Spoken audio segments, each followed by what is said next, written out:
can't believe this is it. I know. Well, what do you think she's thinking and feeling in that moment? I don't know. I have too many questions. You have questions. Well, we're gonna try to answer. Some of them we might not even be able to answer, but we'll see. Hold on, we have some people coming in. Hey, y'all. Well, we have made it. This is it. We've made it through the trenches to the season finale of Diarra from Detroit.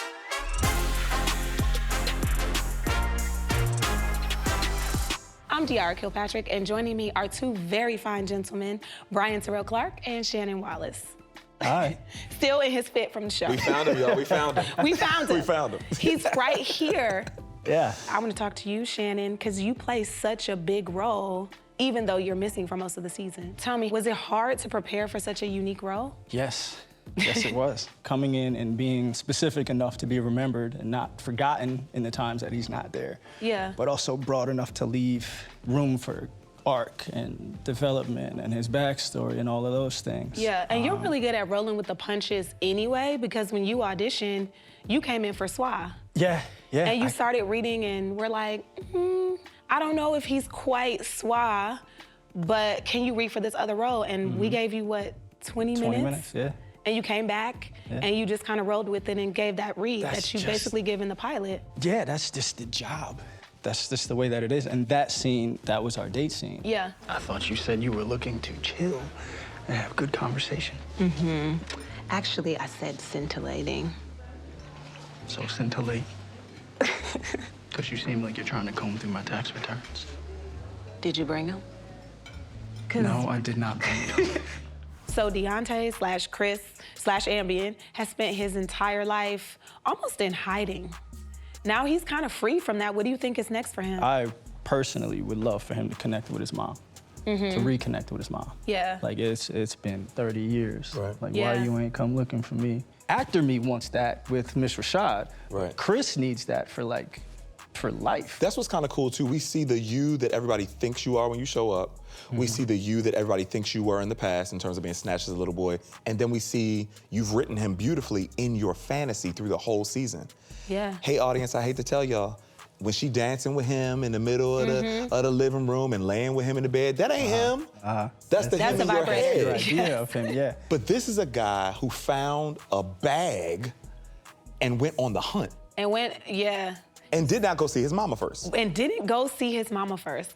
But what's interesting is they're kind of an interesting pair because they're kind of extra. They're kind of doing the most. He could have called the police. He could have said, hey, I think I'm this person. And he didn't. could have done a lot of things, but instead he went for vengeance. Wait, so do two of you become like crazy vigilantes in season 2? We pair up, we lock up. Wait a minute, this solve might be a crime. new dynamic we fix duo. Detroit.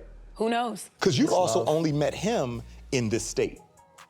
Yeah. You know what I mean? Yeah. Now that things are like, some of the answers Yeah. have been answered, are you even still gonna like him like that when you figure out who he really is? We'll see. And don't we And do we that like to her. people all the time, though? We have these fantasies of people, and we're like, we've been married, we've been divorced, we've been friends with their mama. We go through all these changes, and like, we haven't even gotten to a second date yet. Yeah, it's given trauma bonding. It is. You know what I mean? Yeah. Y'all both sat down, now that we know the reality, we know that you've been found, we know your backstory, right?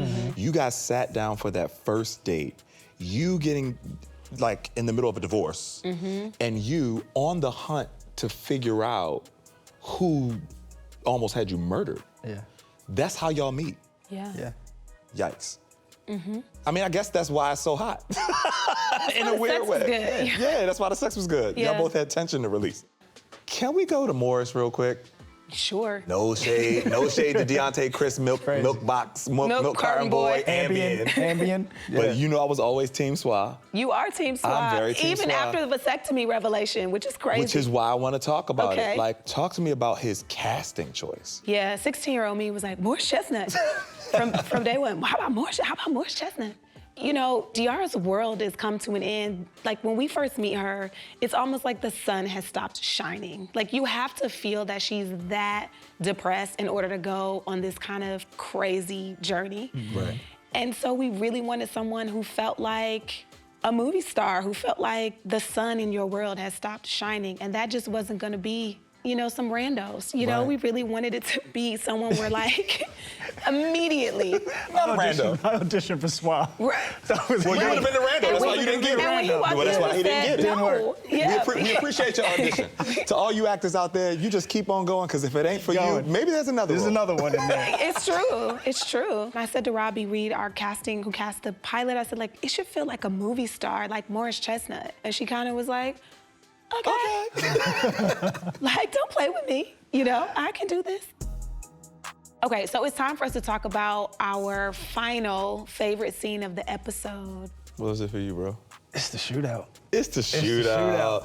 Come on, you gotta love a good old shootout. Yeah. Some action. What was it like running around with gunshots, pop, pop, pop? When I tell you we shot that so quick and dirty, Really? we were shooting on a condensed time frame. So between Aaron, our fight choreographer, and America, our director, it was a really beautiful dance because we were in and out on that one.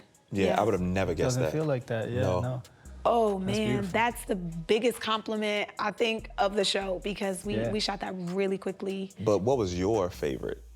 So it was probably the bathtub scene. I bet it was. Of course it was. Oh yeah, let me get in the tub with Morris Chestnut. Of course it was. Yeah, I was like, It wasn't even written. She added it on the day. Right.